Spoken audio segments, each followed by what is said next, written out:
The House Judiciary Committee hearing room was filled with quiet anticipation as Representative Jasmine Crockett adjusted her microphone. The freshman Democrat from Texas, recognized for her sharp questioning and legal expertise, sat composed in a royal blue blazer. Across the dais, Republican Representative Clay Higgins of Louisiana leaned back in his chair, arms crossed, maintaining his trademark stern look as he concluded his 5-minute statement. A former law enforcement officer, Higgins had once again delivered a strong defense of qualified immunity for police. As someone who wore the badge and risked my life daily, he said firmly, I can tell you officers need these protections to perform their duties effectively. The committee chairman nodded. The gentlewoman from Texas is recognized for 5 minutes. Thank you, Mr. Chairman, Crockett began, her tone calm and deliberate. As a former civil rights attorney, her focus fixed on Higgins. I've listened closely to my colleague's passionate defense of qualified immunity, based on his law enforcement background. Higgins gave a small nod, expecting the usual partisan exchange typical of committee hearings. Before addressing the policy itself, Crockett continued, I think it's important that we fully understand what kind of law enforcement experience informs my colleague's perspective. She lifted a folder embossed with the official seal of Louisiana. I have here the complete employment records of Representative Higgins from his time with the St. Landry Parish Sheriff's Office. Higgins's confident expression tightened slightly. Mr. Chairman, Crockett said, handing the documents to a committee aide, I'd like to submit these for the record. These official documents tell a very different story from the one my colleague has shared with the public. The room grew tense as Higgins leaned forward, his relaxed posture replaced by sharp focus. Other members exchanged glances, sensing the moment's significance. Representative Higgins often refers to his law enforcement career as the basis for his authority on policing, Crockett stated, her voice gaining firmness. However, these records show that he resigned from the St. Landry Parish Sheriff's Office while under investigation for excessive force and false statements in official reports. His personnel file contains 6 disciplinary actions. Point of order. Mr. Chairman, Higgins interjected sharply, his face flushed. This is a personal attack unrelated to the topic before us. The chairman shifted uncomfortably. The gentlewoman should confine her remarks to the policy issue. Mr. Chairman, Crockett replied respectfully, when a member uses personal experience as evidence for a policy position, the accuracy of that experience becomes relevant. She turned back to Higgins. In the next 45 seconds, I will present evidence that directly challenges my colleague's claim of expertise. The public deserves to know the truth about those shaping policies that affect millions. What followed in those 45 seconds would reverberate throughout Congress and reshape the national debate on policing reform. Before we reveal the evidence Congresswoman Crockett presented next, don't forget to like this video and subscribe for more in-depth political analyses exposing Washington's most powerful figures. Crockett hadn't come to Congress to maintain the status quo. Elected in 2022 to represent Texas's 30th district, the former civil rights lawyer quickly gained recognition for her diligence and reliance on facts rather than rhetoric. Unlike many new members who spent their first term learning the ropes, Crockett immediately applied her legal skills on the Judiciary Committee. She treats hearings like courtrooms, noted her former law partner in a Texas Tribune profile. She does her research, builds her case, and delivers it with precision, no matter who's across the table. This approach earned her respect within Democratic leadership, but also drew criticism from conservative media, who labeled her overly aggressive. Her viral response during a CNN interview summarized her stance perfectly. When men prepare thoroughly and ask tough questions, they're called effective. When I do it, I'm called aggressive. I'll keep being aggressive for the people who elected me to uncover the truth. Across from her sat Clay Higgins, a Republican representing Louisiana's 3rd district since 2017. Before politics, he gained national attention as the Cajun John Wayne, a hard-talking sheriff's captain known for viral Crime Stoppers videos warning criminals to surrender. His law enforcement background became central to his political brand. I'm not a politician who learned about policing from books, Higgins often said. I lived it. I wore the badge. I know what officers need to do their jobs safely. That narrative made him a key Republican voice on law enforcement policy, until now. The truth about Higgins's actual law enforcement record, long mentioned only briefly in local Louisiana reports, had never been fully examined on a national stage. The Judiciary Committee was debating the Justice in Policing Act, a bill proposing major changes to qualified immunity. Supporters argued it would strengthen accountability for misconduct. Opponents claimed it would hinder effective policing and put officers at risk. Higgins, drawing on his personal experience, was among the bill's strongest critics. But as Crockett's evidence came forward, the conversation shifted from emotion to credibility. This confrontation stakes extended well beyond individual reputations.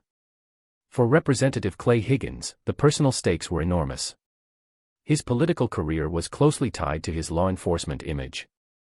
Any credible challenge to that record threatened not just his stance on this legislation, but the core of his public identity.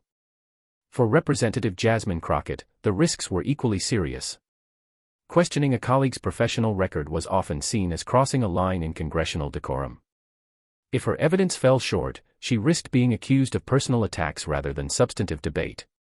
The atmosphere in the committee room reflected those tensions. Republican members sat closely around Higgins, occasionally whispering advice. Democratic members watched intently, some appearing uneasy about Crockett's direct approach. In the press gallery, reporters leaned forward, sensing something historic was unfolding. What was expected to be a routine hearing filled with partisan talking points had suddenly shifted into uncharted, politically explosive territory. Higgins straightened his tie and leaned toward his microphone. "Mr. Chairman, I've always been transparent about my law enforcement record, and I stand by it." The gentlewoman's remarks are both inappropriate and unrelated to the policy issue before us. Crockett nodded slightly. "With respect, Representative Higgins, you've made your law enforcement record central to your argument against this bill. Let's review that record in detail." She turned to the committee. "I draw your attention to Exhibit A," Crockett said as images appeared on monitors around the room. "This is Representative Higgins's official separation record from the St. Landry Parish Sheriff's Office, dated March 12, 2007. The displayed document showed a resignation form with the box marked, "Under Internal Investigation," in the Reason for Separation section. This record contradicts the narrative Representative Higgins has shared with this committee and the American public, Crockett continued. Rather than leaving on his own terms as a decorated officer, the documents show he resigned while under active investigation for violations of department policy. Higgins shifted in his chair, quietly conferring with a staff member. "But the focus here," Crockett added, "is on the nature of that investigation." She switched the display. Exhibit B is the internal affairs complaint that initiated the inquiry. It describes an incident in which Officer Higgins allegedly used excessive force during an arrest, striking a handcuffed suspect multiple times and omitting those actions from his official report. A quiet murmur spread through the room. "Point of order, Mr. Chairman," interjected the ranking Republican member. "These allegations were never proven. Bringing up unverified claims from years ago serves only to question our colleague's character." Crockett remained calm. "Mr. Chairman, I'm not presenting allegations. These are official departmental records, and I'm not finished." "Thank you," she continued. "Exhibit C directly relates to the question of qualified immunity before us." She displayed another document.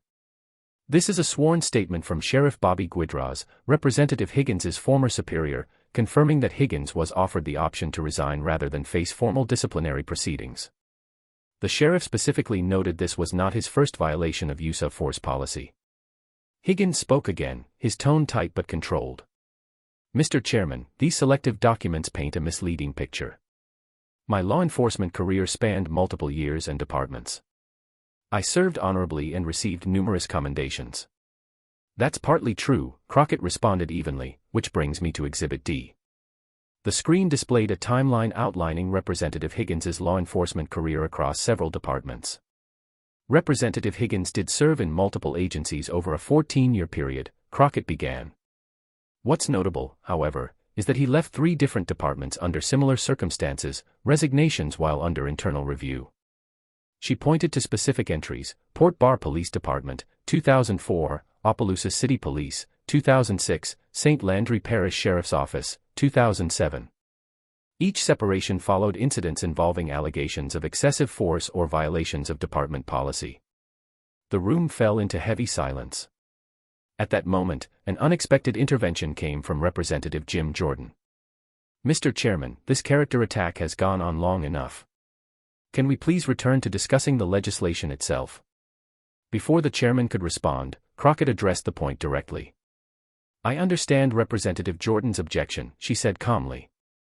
But qualified immunity exists specifically to shield officers from accountability in cases of misconduct. When someone with Representative Higgins's record presents himself as an expert defending the permanence of those protections, the American people deserve to understand the context behind that expertise. Jordan looked momentarily at a loss for words. Furthermore, Crockett continued, Exhibit E shows something even more relevant to our discussion. The screen shifted to official commendation records. Representative Higgins often refers to his awards and commendations to validate his expertise. But these official records show he received only 2 minor commendations during his entire law enforcement career, both within his first year of service. Higgins's earlier composure was gone. He whispered urgently to his aides, avoiding eye contact with fellow members. I have just 45 seconds remaining, Crockett announced, and I intend to use them to present the most relevant evidence of all. The room grew completely still. Exhibit F, Crockett stated, is perhaps the most significant in the context of our debate on qualified immunity.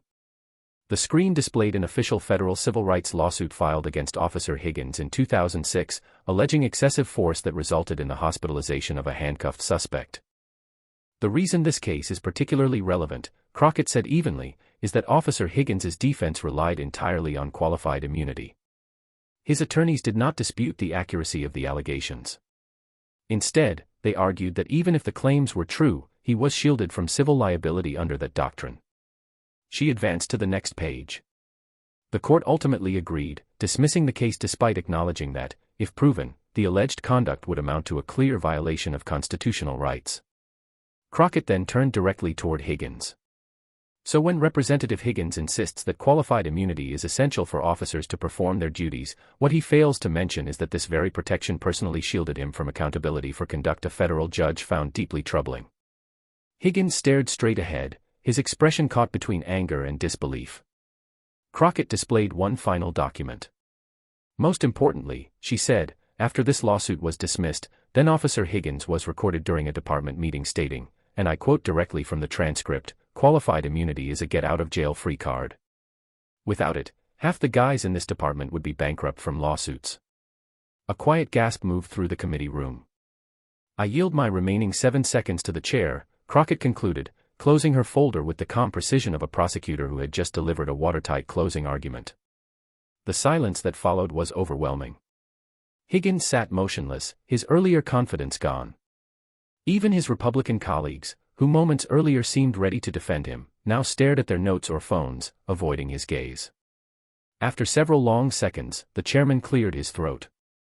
We'll take a short recess before continuing with questions. As members began to rise, Higgins leaned toward his microphone. Mr. Chairman, I request time to address these misleading portrayals of my record. The gentleman from Louisiana is recognized for 3 minutes, the chairman replied. Higgins adjusted his tie, clearly struggling to maintain composure. What Representative Crockett presented is a selective and incomplete version of my long service in law enforcement. Some of those documents are missing important context, and a few are just incorrect. His broad denial, however, avoided any specific detail, and members on both sides noted how weak the response sounded. Crockett quickly asked for additional time. Mr. Chairman, since my colleague has questioned the accuracy of these records, I'd like to state for the record that every exhibit I introduced comes directly from verified department files or court documents, each authenticated by the proper authorities.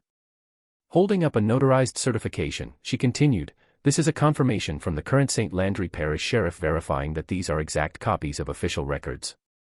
I can provide similar verification for all court filings and other documents. Her calm, methodical authentication, clearly prepared in advance, left Higgins with nothing further to contest. The first question after recess came from a Republican member who had long supported Higgins on police issues. Yet instead of a friendly prompt, his tone revealed the immediate damage done. Representative Higgins, based on the documents presented today, did you resign from multiple departments while under internal investigation? And did you personally benefit from qualified immunity protections in a civil lawsuit?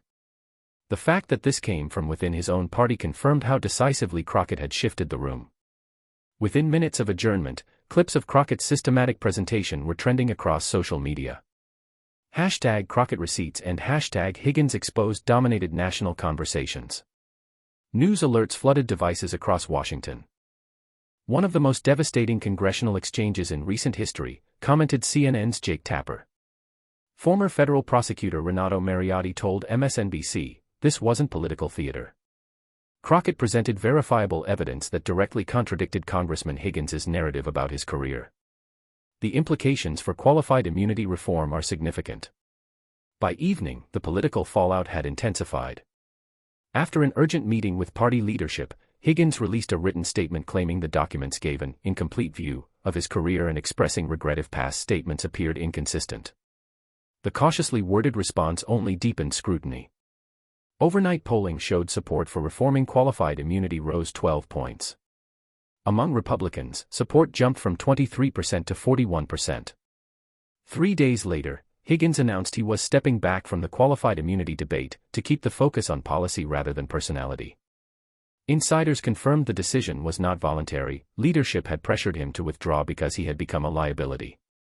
Meanwhile, Crockett's national profile soared. Harvard law professor Noah Feldman wrote, "Crockett demonstrated exactly how congressional oversight should operate, through documented facts, not speculation or rhetoric." 2 weeks later, the Judiciary Committee approved an updated Justice in Policing Act with meaningful reforms and limited immunity. The bill passed with bipartisan support, 14 Republicans joining Democrats. 6 months later, a Washington Post investigation verified all of Crockett's exhibits and uncovered even more inconsistencies in Higgins' background. Crockett's rise from freshman representative to national figure was complete. Her legal training helped her spot the gap between Higgins' words and his record, but her disciplined, evidence-driven presentation proved her real strength. "Sometimes the most effective argument isn't rhetoric, it's evidence," she told 60 Minutes. When leaders use personal stories to shape law, those stories must hold up to facts. Staffers on Capitol Hill began calling it the Crockett method: research, documents, and straightforward presentation over drama or partisanship. A year later, with qualified immunity reforms enacted federally and debated in multiple states, those 45 seconds of evidence continued to echo through American politics. Clay Higgins remained in Congress, but he was no longer the face of policing policy. His reputation, once built on myth, had been permanently redefined by fact. The Higgins-Crockett exchange will be remembered not because it ended a career, but because it reminded us that in a democracy, authority must be grounded in truth. When it's not, even the strongest narratives can collapse in under a minute. As reform efforts expand nationwide, we'll keep following this story. Don't forget to like, subscribe, and hit the bell for updates on how preparation and evidence, not politics, are reshaping the national conversation on accountability.